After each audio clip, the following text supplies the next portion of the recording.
The air in the living room hung heavy, thick with the scent of her lavender perfume and the faint tang of spilled wine from last night's glass, still unwashed on the coffee table.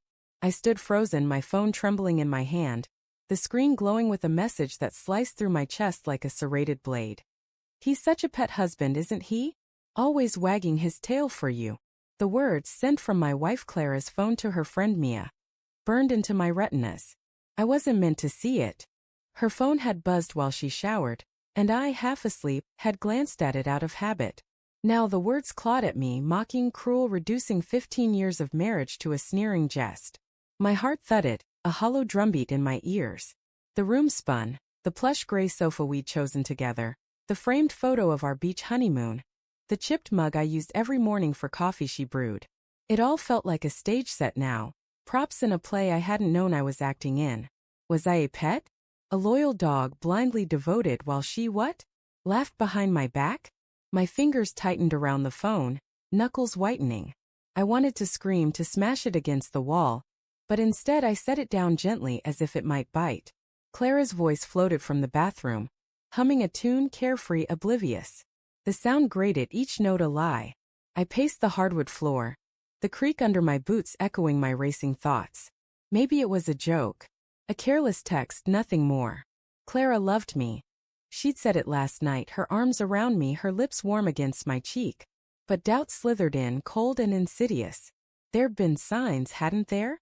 Her late nights at the office, her phone angled just out of my view, the way her laughter stopped when I entered a room. I'd brushed them off, chalked them up to stress, to my own insecurities. But pet husband? That wasn't stress.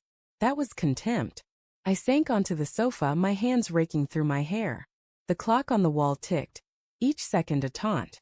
I could confront her now, demand answers, but what if I was wrong?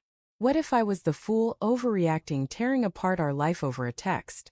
My stomach churned, bile rising. I loved her, God, I loved her. The way her eyes crinkled when she smiled. The way she'd leave sticky notes on my briefcase with silly doodles. But love didn't erase the sting of those words. I needed to know. I needed proof. The shower stopped. My pulse spiked. I grabbed her phone again, my thumb hovering over the screen. The passcode, our anniversary, unlocked it easily. Too easily.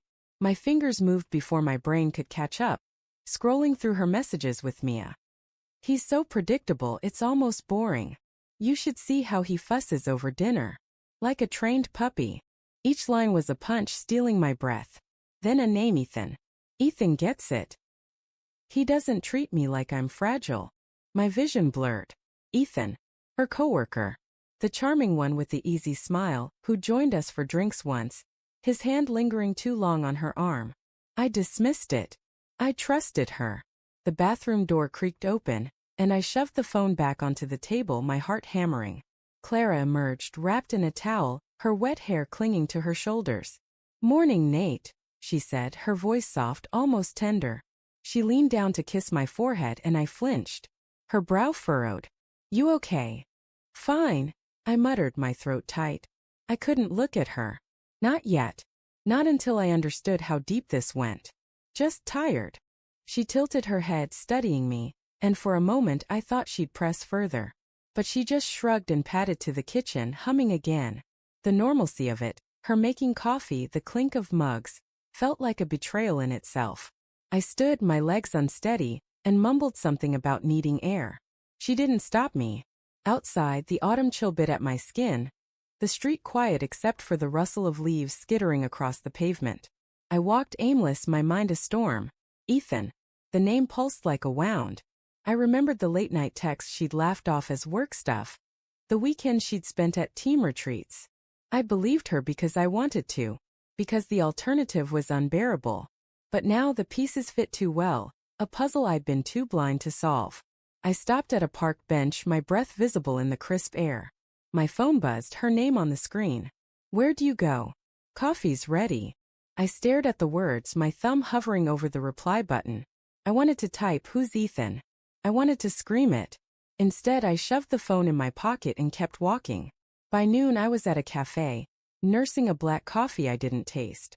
My mind replayed every moment of our marriage, searching for cracks. The time she'd come home smelling of unfamiliar cologne, claiming it was a client's. The way she'd started locking her phone last year. The way she'd stopped saying I love you first. Each memory was a shard cutting deeper. I wasn't just a pet to her. I was invisible, a backdrop to her life. I couldn't go home. Not yet.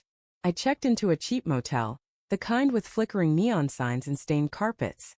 The room smelled of mildew and regret, but it was better than facing her. I lay on the sagging mattress, staring at the cracked ceiling, wrestling with what came next. Confrontation? Divorce? Could I even say the word? I imagined her face, crumpling or defiant, and neither felt right. I still loved her despite everything. That was the worst part, the love that refused to die even as it choked me. My phone buzzed again. A voicemail. Her voice trembling now. Nate, where are you? I'm worried. Please come home. Worried. Or guilty. I played it again, searching for truth in her tone. Then another message. I know something's wrong. Talk to me. My chest tightened. She knew I knew. Or she suspected. The game was up. I drove back at dawn, the sky bruised purple. The house was dark, except for the kitchen light. Clara sat at the table, her face pale, eyes red-rimmed. She looked up as I entered, and for a moment neither of us spoke. The silence was a living thing, heavy, suffocating. Nate, she whispered, her voice breaking. Why didn't you come home?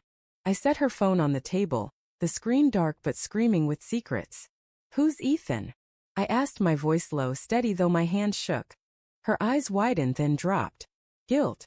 It was unmistakable now. It's not what you think, she said too quickly. Then what is it? I stepped closer, my voice rising despite myself. Because I saw the texts, Clara. Pet husband. Ethan. Tell me I'm wrong. She covered her face, a sob escaping. It was a mistake, she said, her words muffled. A stupid, awful mistake. I was lonely. You were always so busy, so perfect, and I felt trapped. Trapped. The word exploded from me. I gave you everything. This house, our life. I built it for us. I know, she cried, standing now, her hands clutching the air. And I hate myself for it. He was there and I was weak. But it's over, Nate. I swear. I wanted to believe her. God, I wanted to. But the texts, the mockery, the years of quiet lies, they loomed like shadows. You called me a pet, I said, my voice breaking. You laughed at me. She flinched, tears streaming. I didn't mean it. I was venting, being stupid. I love you, Nate. I need you. Need. The word hit like a slap. Not love, not want, need. I saw it then. The bills I paid, the house I maintained, the life I'd carried while she drifted. She needed me, but not the way I'd needed her. I turned and walked out, her sobs echoing behind me. The door closed with a soft click, final as a gunshot. In the car I didn't cry. I didn't scream. I just drove, the road blurring before me, knowing she'd wake to a house too big, too quiet, too empty without the pet who'd held it all together.